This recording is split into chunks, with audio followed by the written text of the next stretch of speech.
大家好，我係 Abel 啊。相信大部分喜歡腕錶嘅朋友呢，都會認識 Franck Muller 呢個品牌嘅，但係對佢嘅印象呢，就唔一定正面嘅喎。因為近年咧，我哋見到太多 Franck Muller 嘅水貨啦，同埋佢嗰啲比較誇張嘅折扣。你可能唔知道 Franck Muller 其實係一個非常之有天分嘅製錶大師，而且咧佢製作過好多好重要同埋非常之出色鐘錶嘅。但係如果你覺得 Global Fawcett、F.P. Jones、Laurent Faurier、Michel Parmigiani、Kering Rotelinen 呢啲咧係我哋現代嘅 Master Watchmaker 嘅話咧，咁 Franck Muller 喺上世紀嘅90年代同埋千禧年嘅初期咧，同佢哋係一樣咁出色嘅。Franck Muller 嘅古仔咧，就喺呢個瑞士走出呢個上世紀嘅石英危機嗰陣時開始嘅。1980年，機械錶嘅行業咧係非常之需要有一位明星。咁呢一位明星最好咧，就係能夠吸引到啲收藏家啦，同埋啲鐘錶愛好嘅朋友咧，係再一次對於呢個機械嘅腕錶咧，再注意翻，同埋再開始購買。當時咧就有一個咁樣嘅人出現，呢個人咧就係 Franck Muller。Franck Muller 喺1958年嘅時候出世，佢咧就喺呢個日內瓦嘅鐘錶學校畢業嘅。嗱，同好多出名製錶大師一樣，佢開始嘅時候咧都係幫人去 restore 一啲古董腕錶啦、古董嘅座鐘啦。咁佢有好多好重要嘅收藏家嘅客戶嘅。Franck Muller 咧，佢對於呢個鐘錶製作嘅天分咧，冇幾耐咧就展現咗出嚟啦。響佢之前咧，所有陀飛輪鐘錶咧都係主要係懷錶嚟嘅。咁但係 Franck Muller 咧就首先將呢個陀飛輪咧就放咗喺個腕錶嗰度。當時咧就係1984年，佢仲將呢個陀飛輪咧係放喺嗰個錶面嗰邊。因為以前嘅陀飛輪咧，大部分都係放喺個錶背嗰度嘅。嗱，佢之後咧仲加咗好似跳時啦，或者係萬年曆啦，又或者係三文呢啲複雜嘅功能落去嗰個陀飛輪嗰度添。嗱，至於喺美觀方面咧，佢亦都係 create 咗一個現代嘅酒筒型嘅錶殼，佢就叫佢做 Century Curvex。咁啊，中文咧係解作曲線美咁解嘅。咁到今日咧，都係 Franck Muller 一個非常之標誌性嘅一個殼型，係非常之受歡迎嘅。喺2003年嘅時候咧 ，Franck Muller 咧就 create 咗一個叫做 Crazy Hour 腕錶。驟眼望落去咧，我哋就會覺得，咦，啲時錶完全都排錯隊嘅。其實咧 ，Franck Muller 好聰明，佢咧就將跳時嘅功能咧，將每一跳咧係間開5格，即係由1跳到6，由6跳到11，11跳到4，望落去嗰個數字嘅編排咧，就好似全部隨機咁樣，但係其實咧係有一個 pattern 嘅。嗱，除咗係好得意、好有話題性之外咧 ，Franck Muller 咧仲會製作一啲非常之複雜嘅腕錶嘅。咁喺2007年嘅時候咧，佢推出咗一款叫做 Eternitus Mega 嘅腕錶。嗱，呢款錶咧當時就已經有36個複雜功能，仲包括咗有一個可以準確1000年嘅萬年曆添。Eternitus Mega 嘅腕錶咧係比呢個 Patek Philippe 嘅 Grandmaster Chim 咧係早咗7年，比呢個 Vacheron Constantin 呢個 Solaria Ultra Grand Complication 咧係早咗18年嘅。咁所以可以睇得到咧 ，Franck Muller 咧真係一個非常有天分又有創意嘅一個製錶大師。嗱，有啲人咧除咗製錶叻之外咧，仲管理都好好嘅。咁但係 Franck Muller 咧就主要做呢個錶比較出色。咁佢咧就唔係好識管理佢嘅公司。咁尤其是同嗰啲分銷商嘅關係咧，就搞得唔係咁好，就好似香港呢個市場為例啊。近年咧，我哋就見到成日都轉呢個分銷商嘅嗰個水貨咧，亦都係充斥嗰個市場。咁啊，因為大家惡性競爭啦，所以有好多好離譜嘅價錢出現咗。咁啊，令到嗰啲喜歡 Franck Muller 嘅消費者啦，同埋收藏家咧，對呢個牌子咧係開始懷疑嘅。過咗一段時間啦，咁到今日 Franck Muller 嘅總部咧，最後都係決定咧係要將件事撥亂反正，因為佢覺得咧，如果再咁搞落去咧，個牌子都俾佢搞彎啦。咁所以咧，佢哋咧就喺香港成立咗 Franck Muller Hong Kong 嚟處理呢個大中華嘅市場，包括埋香港同埋澳門。咁而負責呢個咁重要嘅 project 嘅咧，就係 Franck Muller Hong Kong 嘅董事總經理阿 Mr. Francis Poon。咁我哋今次咧有機會咧，響阿 Francis 嗰個好新又靚嘅 office 嗰度咧，同佢仲做咗一次訪問。因為香港之前 Franck Muller 都賣得好好嘅，所以令到全世界咧嗰啲人咧就將啲水貨就湧入香港。呢個好平常，因為香港係一個 open market 㗎啦，所以你品牌一紅咧，就一定好多水貨㗎啦。加埋咧舊個代理咧，佢唔做啦，就佢都會將呢啲水貨咧都會放出街嘅。我哋都出咗新嘅嗰個 Franck Muller 嗰個 Vanguard 嘅 Slim， 都係同舊嘅代理唔同嘅，所以變到而家我哋出個廣告嘅 model 咧，就係全部都係新嘅 collection， 唔係嗰啲5年前或者7年前嘅貨啦。你買咗貨之後咧，買咗嗰度標之後咧，嗰個 retailer 咧就會喺嗰度後邊嗰度有個 shop， 所以普通嘅貨咧就有2年嘅保養，如果陀飛輪嘅咧就有5年嘅保養啊。所以如果市面上你睇到好多嗰啲 guarantee card 係冇 shop 嘅咧，就表示呢啲貨咧係已經喺市面上超過5年嘅貨㗎啦。不過而家咧，我哋就為咗 stop 呢啲嘢咧，我哋嗰啲 collection 好似 FR2 嗰啲 collection， 只係有亞洲嗰度有㗎啦，所以變到咧你去澳洲或者去美國，你係揾唔到呢啲貨嘅。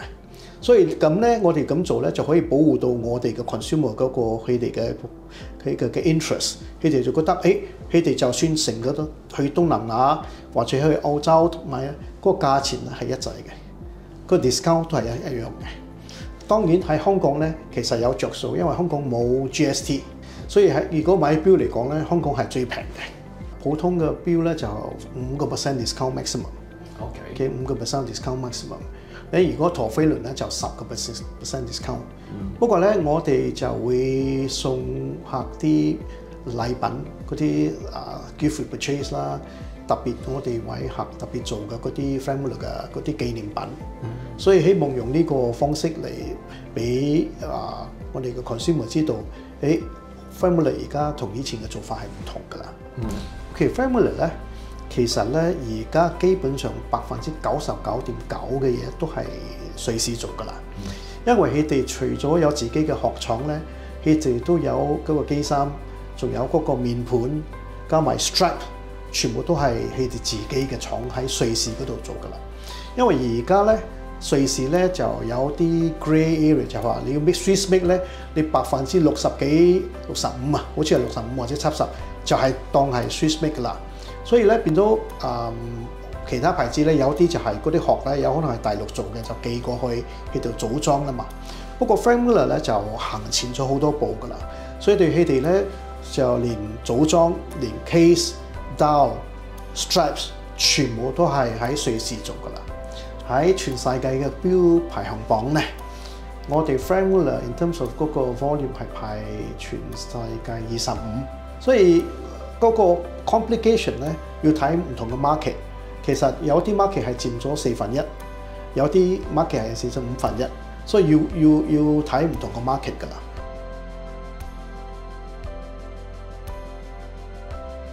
嗱，今年嘅重點新錶咧，就有呢一款叫做 Round Triple Mystery。呢個系列嘅腕錶咧，就已經係第3代㗎啦。嗱，神秘腕錶嘅第1代咧，就得1支針嘅啫，淨係顯示個時，咁要睇時間咧，要估嘅喎。第2代咧就俾多啲嘢你睇啦，加多咗1支分針。呢個第3代咧就更加豐富啦。除咗有代表時同埋分嘅2個帶住顏色寶石嘅箭頭轉盤之外咧，仲有一個中央嘅轉盤係代表嗰個秒嘅。嗱，呢款錶嘅複雜之處咧，就在於嗰3個顯示時分秒嘅轉盤，佢哋咧都鑲滿晒鑽石嘅，就相等於咧有3支咧超重嘅指針，要令到佢哋好暢順咁樣運作咧，響分配動力上邊咧係好考功夫嘅。呢款錶咧亦都搭載咗一個 in-house 嘅自動上鏈機芯嘅。係可以提供42個鐘頭嘅動力儲備。嗱，成隻錶咧，除咗動力管理之外咧，另外一個亮點咧就係 Franck Muller 嗰個寶石鑲嵌嘅技術。Franck Muller 嘅合作伙伴咧，原本咧就係一位珠寶商嚟嘅，咁所以製作珠寶腕錶咧，對佢哋嚟講咧，可以話係冇乜難度㗎。嗱，今年2025年咧 Franck Muller 咧已經推出咗一款咧係同呢個東京嘅街頭服飾品牌 FR2 F-King Rabbits 一齊合作嘅腕錶，叫做 Vanguard Beach Limited Edition 沙灘系列嘅限量版。嗱，呢款腕錶咧係針對嗰啲年輕嘅消費者同埋潮流嘅愛好者嘅。咁佢咧係用咗一個非常之鮮豔嘅顏色嘅組合啦，同埋咧亦都係好 sporty 嘅 feel 嘅。咁啊，用咗一種好特別嘅材質去做嗰個錶殼啦，就係呢個玻璃纖維。咁我都係第一次見到呢個玻璃纖維做嘅錶殼。佢仲有3種唔同嘅顏色嘅，分別咧就係 Heat Wave Red 熱浪紅啦、Surf Blue 衝浪嘅藍色，同埋呢個 Tropical Green 熱帶嘅綠色。每一款顏色咧都係限量300隻。我最欣賞嘅咧係呢個系列嘅腕錶嘅細節啊！嗱，因為佢哋同呢個 FR2 F-King Rabbit 啦，嗱呢個咧係一個好大膽嘅品牌嚟嘅。咁佢有2隻兔仔做標誌，咁嗰2隻兔仔咧就成日喺度做啲好野性嘅動作㗎噃。而嗰啲時錶同埋指針咧都加晒呢個 Superluminova 嘅夜光塗層嘅喎。咁所以喺黑暗嘅環境底下咧，望落去咧有另外一番嘅景象嘅。第2個系列咧就係 Vanguard 嘅 Crazy Hours 啦。Crazy Hours 出咗好多年㗎啦，2003年嘅時候首次推出。今年咧就新款咧就同呢個當代藝術家 Jasper 合作。Jasper 咧最近有一個好出名嘅畫咧叫做 Punk Mona， 即係蒙娜麗莎嘅 Punk 款。咁啊，仲好似話係上過太空添嘅喎呢幅畫。Jasper 咧佢就用咗唔同意念咧去設計嗰12個數目字嘅時錶。嗱，佢用咗 dollar sign 嚟代表呢個11啦，用咗哈哈笑嗰2點嚟代表2啦。咁其他嘅每一個時錶咧都有佢嘅特色。呢個腕錶咧有5種材質錶殼嘅喎。咁啊，分別咧就係呢個碳纖維啦、鋼啦、鈦金屬啦、黑色嘅鈦金屬啦，又或者係 18K 嘅玫瑰金嘅。每一款嘅材質咧都係限量50隻嘅啫。咁啊 Jasper 咧就為每一款嘅材質咧設計咗一幅畫嘅喎。咁而佢將呢幅畫咧就割開咗50份。咁每一隻腕錶咧隨錶咧都會有呢幅畫嘅1/50係附送嘅。咁啊 Jasper 就話，雖然50個錶主響埋一齊嘅機會係幾乎係0，但係如果真係有咁嘅一日，佢哋將呢1/50嘅畫拼湊埋一齊，成為一幅完整嘅畫，咁啊真係一個非常有意義嘅事情啦。嗱，第3款我哋想介紹嘅腕錶咧叫 Grand Central Tourbillon， 咁亦都係用呢個 Curvex 嘅呢個酒桶型嘅一個錶殼嘅。嗱，呢款腕錶咧係Franck Muller 嘅一個複雜功能腕錶。嗱，佢哋係好拿手做陀飛輪嘅。今次咧佢哋將個陀飛輪咧由6點鐘位置咧移咗去中間嘅位置。當然嗰個機芯係要重新設計嗰個佈局啦。咁但係其中一個難處咧就係要安排嗰個時針同埋分針。因為中間俾個陀飛輪佔據咗啊嘛，咁佢哋唯有咧就將時針同分針咧繞過咗個陀飛輪嗰個框架，放咗喺外圍嗰度嚟顯示時間。而陀飛輪本身咧，因為係一個1分鐘嘅陀飛輪，咁佢咧亦都可以當秒針去睇嘅。嗱，呢個腕錶咧就係一個用咗微型擺陀嘅自動上鏈機芯，可以提供4日96個鐘頭嘅動力儲備嘅，所以亦都係一款比較實用嘅複雜功能嘅腕錶嚟㗎。嗱，第4款我哋想介紹嘅新錶咧，就係 Long Island 長島系列嘅 Evolution Master Jumper。嗱，長島系列嘅錶殼咧係長方形嘅。咁呢個 Master Jumper 嘅特色咧，就係佢有一個3種嘅瞬跳嘅顯示時間同埋日期。響最頂部分咧就係一個瞬跳嘅時窗啦，而中間嘅部分咧就由2組嘅轉盤係去瞬跳顯示嗰個分嘅，最下邊咧就係瞬跳顯示個日期啦。因為要照顧咁多種嘅瞬跳嘅顯示咧，所以呢一款手動上鏈嘅機芯咧，雖然佢有2個發條鼓啊，但係都只能夠係30個鐘頭嘅動力儲備嘅啫。但係為咗要有一個咁特別嘅3種瞬跳嘅顯示咧，所以犧牲少少 power reserve 嘅時間都冇所謂啦。第5款新錶咧就係 Century Curvex 嘅 Master Banker Asia Exclusive。嗱 ，Master Banker 銀行家系列啦，仲係呢個亞洲嘅特別版添。Franck Muller 嘅多時區嘅腕錶咧，同一般其他牌子嘅雙時區腕錶嘅分別咧，就係佢有3個時區嘅。點解佢要3個時區呢？因為佢覺得嗰啲 Master Banker 即係專業嘅銀行家或者投資人啦，就係要及住3地嘅時間，北美洲、亞洲同埋歐洲嗰啲金融嘅市場，所以佢特別設計呢一隻咧，可以同時間睇到3個唔同嘅時區，而且係可以用錶冠逐一去獨立調校嘅。呢個腕錶咧係用一個 ETA base 嘅自動上鏈機芯啦，上邊咧就加咗一個 module， 因為佢有咁實用嘅3地時間顯示，所以如果你係一個中意炒股票嘅朋友，佢對你嚟講都好有實用價值㗎。嗱，我哋睇完咗6款新嘅錶，亦都聽咗阿 Francis 去解釋咗 Franck Muller 而家嘅新嘅動作點樣去處理嗰啲水貨啊，同埋嗰啲好誇張嘅 discount， 咁亦都話咗俾我哋聽 Franck Muller 未來嗰個產品嘅方向。我作為一個鐘錶嘅愛好者咧，